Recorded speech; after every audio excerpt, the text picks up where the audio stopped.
maximum ou du minimum d'un polynôme du second degré. Donc on est parti de cette fonction-là, qui est un polynôme du second degré donné sous forme développée. On l'a d'abord passé sous forme canonique. Encore une fois, sans la forme canonique, vous n'avez aucune chance d'étudier les variations d'un polynôme du second degré. Une fois qu'on a la forme canonique, on en a déduit le tableau de variation. Et en fait, quand vous voulez parler de maximum ou de minimum et que vous avez le tableau de variation, eh bien, le travail il est déjà complètement fini. Pourquoi? Parce qu'on se rend bien compte, dans ce tableau, que la fonction f, qu'est-ce qu'elle fait? Elle part d'un point, à l'infini. Elle monte jusqu'à 4. Et puis elle descend.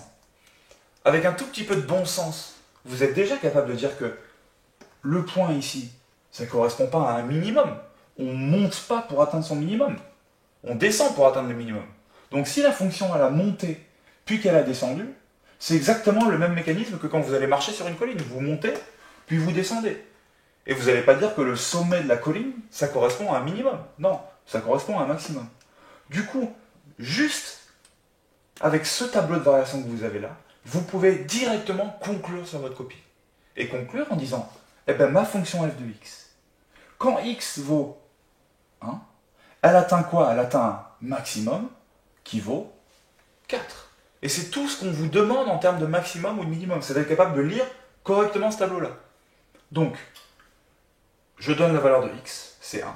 Donc, quand x est égal à 1, ma fonction f de x, elle atteint un maximum qui vaut 4. Et c'est tout ce que vous avez à écrire sur votre copie.